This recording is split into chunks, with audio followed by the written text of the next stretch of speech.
and I would have to drive for 5 hours. So that would be slightly inconvenient. Yeah, yeah. We'll keep it for another day. Listen, as I said at the beginning, I always like to take people on a little journey so that our audience understand how they got to where they are. So take me back to your sort of school days and what you were doing and what you were thinking. It's interesting because at my school days, I was always the girl who wouldn't go the same path as everybody else. So let's say if we would girls go from school back home and we would talk about, like one day we will get married, we will have a house. So my house always would be like a grand house, it would be always a mansion with lots of bedrooms. If girls would want like to have 2 kids or 3 kids, I would say, no, no, no, no, just one child, then you're done, then you build your career. So I was always a bit of like an outsider and never understood because I was different. I was different and my aspirations were different.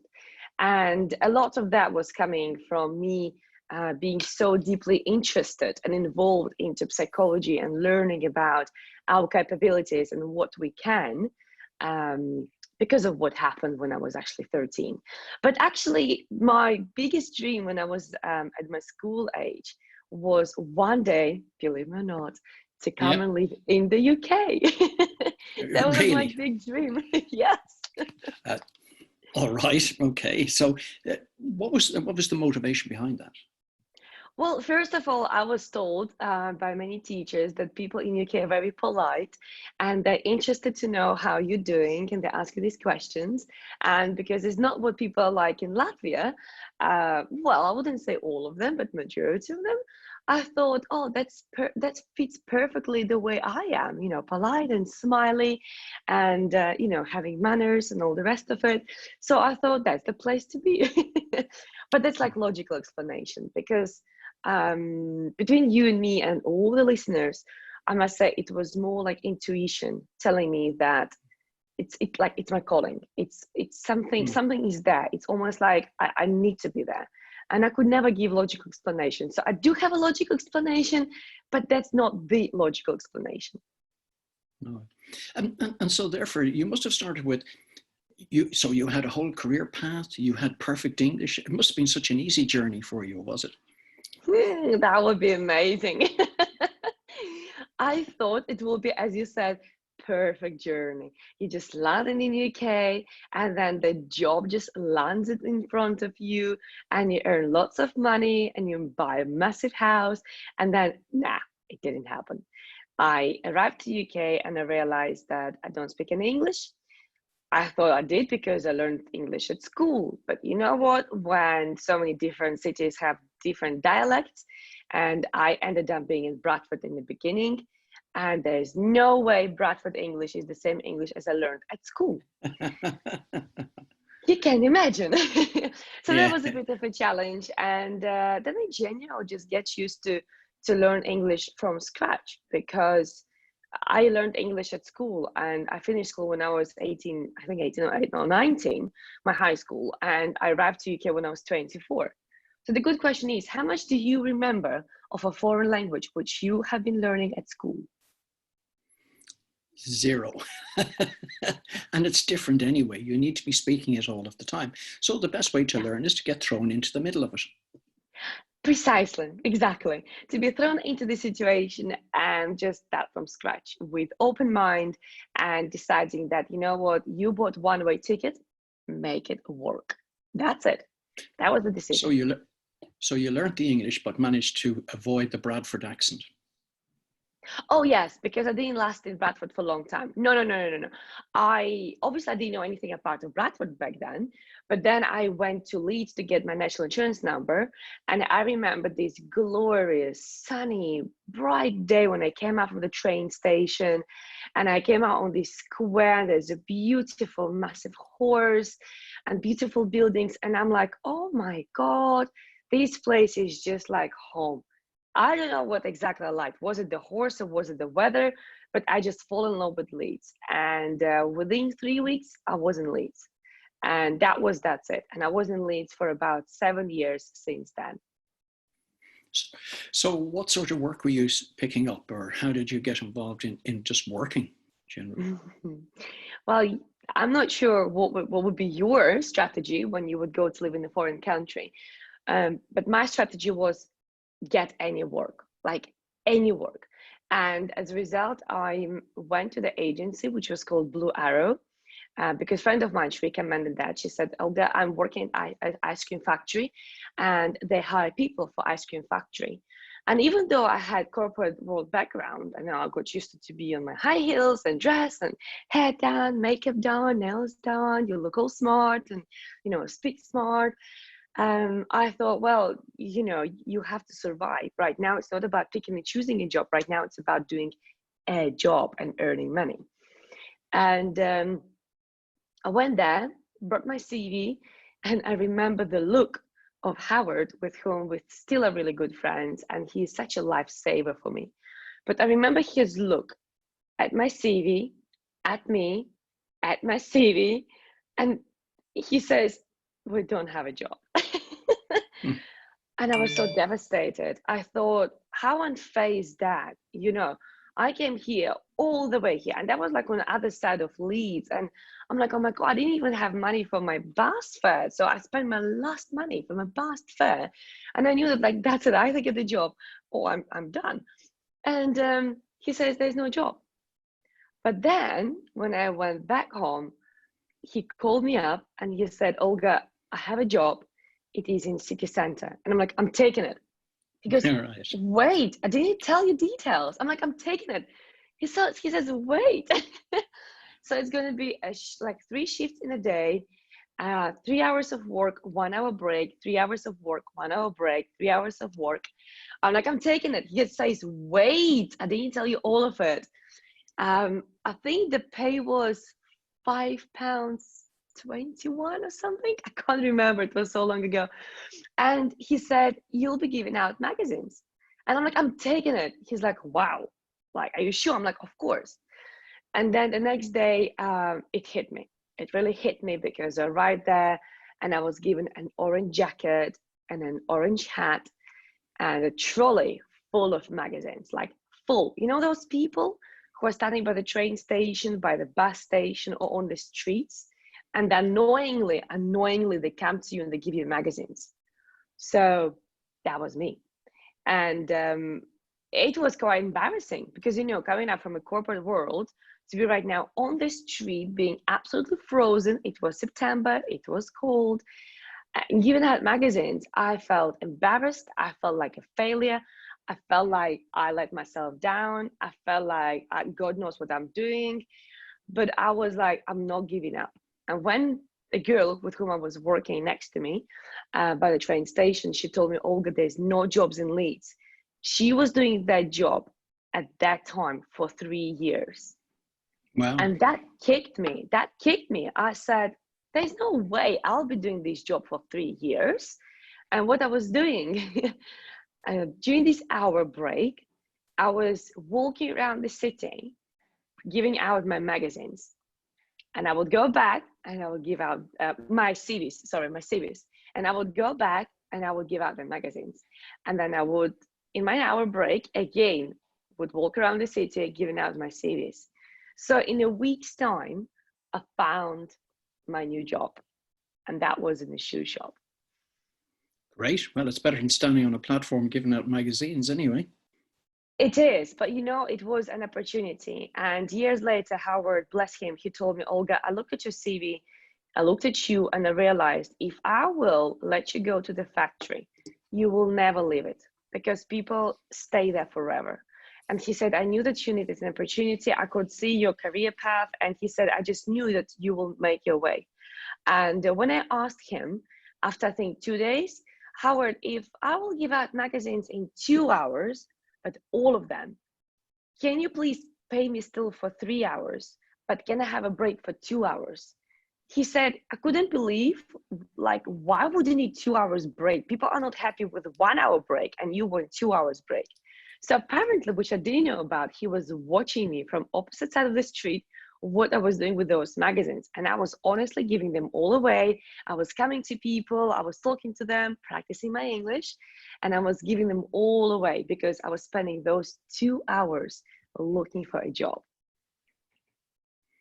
And if you're just joining us now, you're listening to me, Alec Drew, on 103.2 Dublin City FM, where my guest today is Olga Geidane.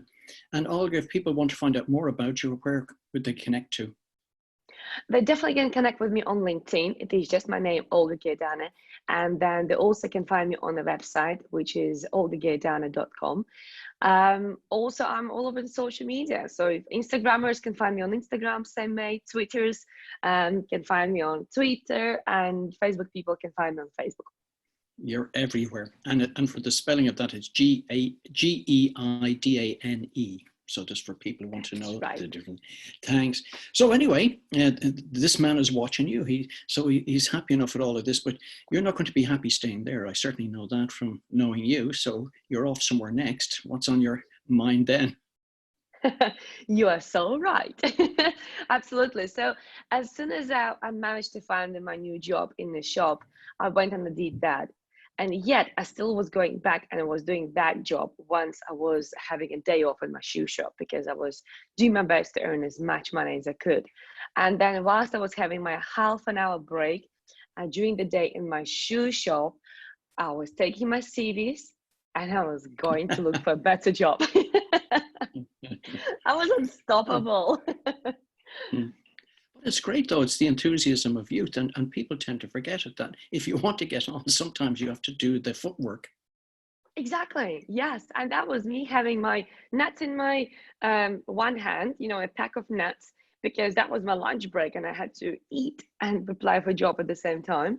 And my next job was in flannels. This is where I worked. And between you and me and listeners, it was a very boring job, because it's like expensive shop and people come there, only select people will come there. And every person comes in, you want to talk to them, because this is an opportunity for you to just speak to a human being. So, and I did that. And it was a great experience. I must say, it was a great experience. At that stage, I felt certainly like an achiever, because I got there within a month. I mean, from giving out magazines by the train station to be in such prestige shop, for me at that stage, trust me, that was like a massive, massive achievement. And especially when I was told by the management of the shop that they had a hard choice in between English lady, Spanish lady, and me. And I barely spoke any English. But they said that the way how professional I behaved, the way how well-mannered I was, and the way how professional I looked, that helped them to make the decision. But I must say, I spent my last money, I remember £32 on my hair to get that job. Well, it just shows you. And you were able to get your high heels back out from under the bed as well. Oh yeah, absolutely. I remember I got my high heels and I went to Primark and I bought the dress. It was a Primark, but you know what? I had no money to spend. I just literally earned a bit of money last week from magazines, right? And I was still waiting for my wage from my shoe shop. So I couldn't really, spend massive money, but I still managed. I went to the hairdresser, they did my hair, and I went and I bought a dress in the Primark and I got my heels, which I have with me, and I went and I got that job. I wouldn't say they chose me because of the dress and hair, of course not, but it just shows how you should do the effort. It shows how you should do absolutely anything if you really want to progress. And especially when they told me that they chose me over another Spanish girl and over another English girl, that was like, wow, that was an honor. That was such an honor for me. You see, what you're talking about here is personal branding, and people tend to forget the importance of personal branding and, Absolutely. First impressions and all of that. And when there's tough competition, there you were presenting yourself in a way that they expected to see somebody, and you made it an easy decision for them. Absolutely. And that's exactly what I learned at my university years, that whatever you do, look presentable, whatever you do, look professional, because people buy from people. If you don't present yourself well, people will start doubting yourself, not consciously, because consciously we're all trained, don't judge. You don't have to think bad about other people, right? Don't judge the book by the cover, but subconsciously we all judge. And if you see somebody who is not looking presentable and they're trying to sell you Ferrari, less likely you'll buy Ferrari from them, right? So if you really want to be successful in your business, in that case, you should do that effort. You should look appropriately to what you sell and the level at what you sell. This is my strong Yeah. belief. Yeah. No, you're dead right on that. But again, this shop wasn't going to be the place for you to hang around for much longer. You were on the move again. That is very true. I was on the move again because I realized that I want to do something different and I want to be a business owner, which not you're supposed to do when you don't speak that good English yet and you don't have any business knowledge and your money management skills are very poor.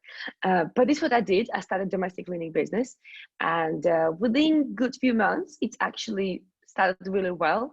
I hired people eventually, and they were working for me. But then I ended up in a debt from my clients because I didn't know how to manage money.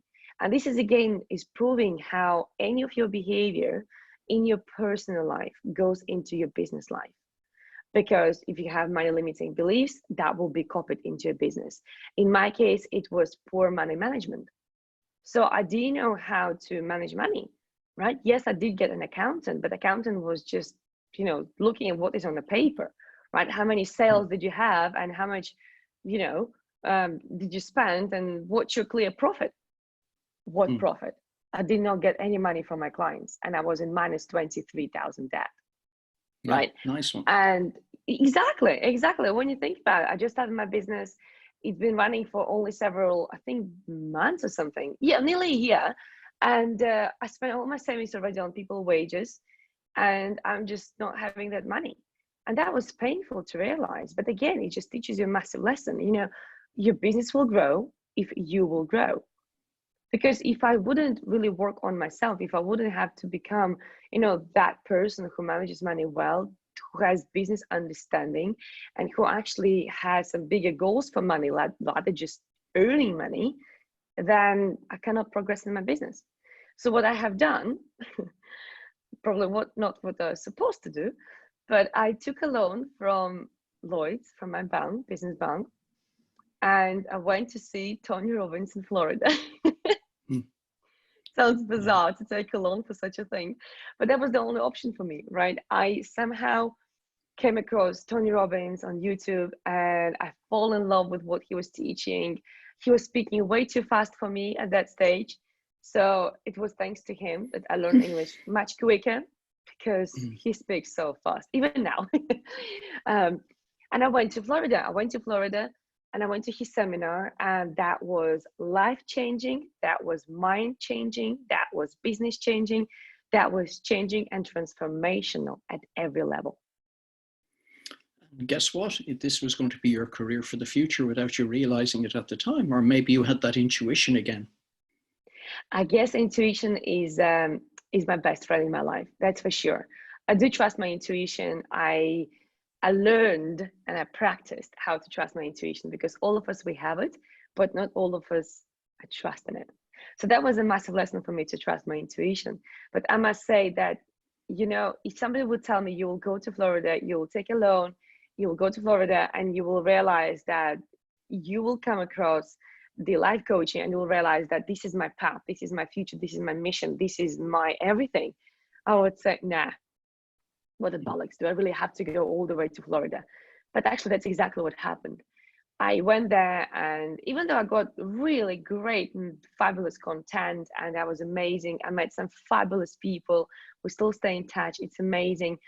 But I must say, the biggest transformation for me was to hear about life coaching and what life coaching is, and to realize that with all my interest and like knowledge which I had by that time from my young years about psychology, about counseling, because I got that course and degree in that because I was so curious about this and about helping people and the psychology therapy. Just for me, it was my world. It was my secret world, which people didn't know about, but it was the world which I really enjoyed, and I enjoyed using the knowledge from this world in order to help people.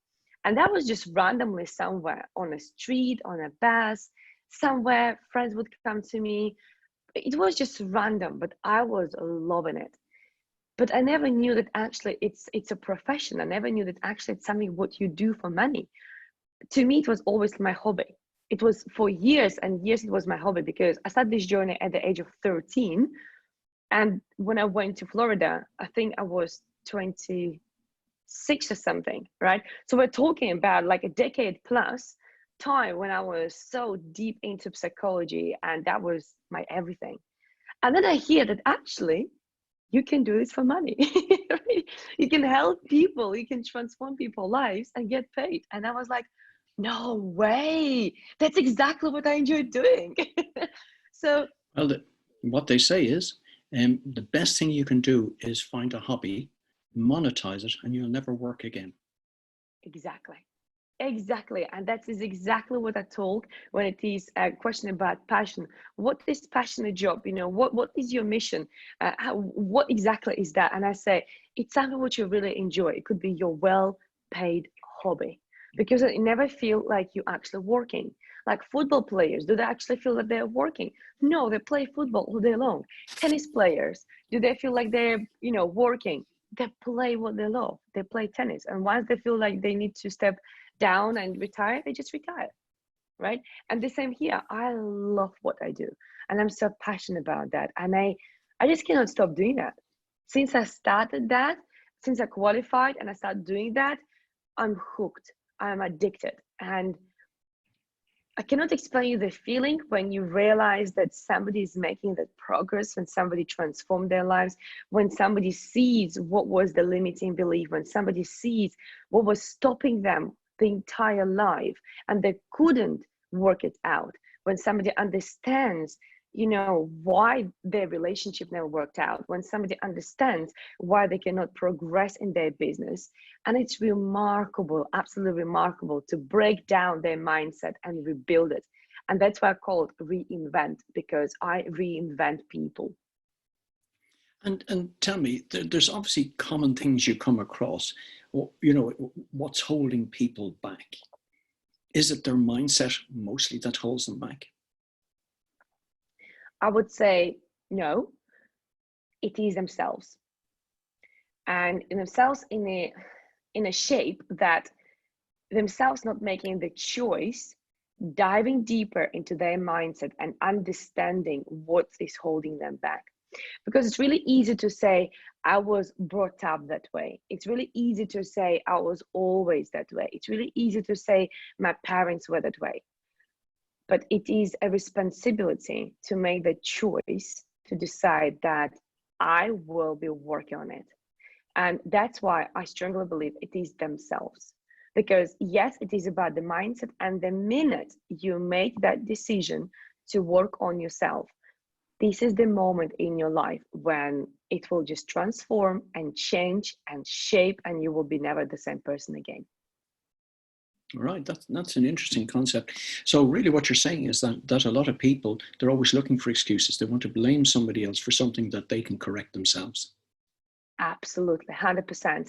If you think about it, how often people refer back to the situation which happened to them and they say, oh, yes, because, and I was there before myself as well.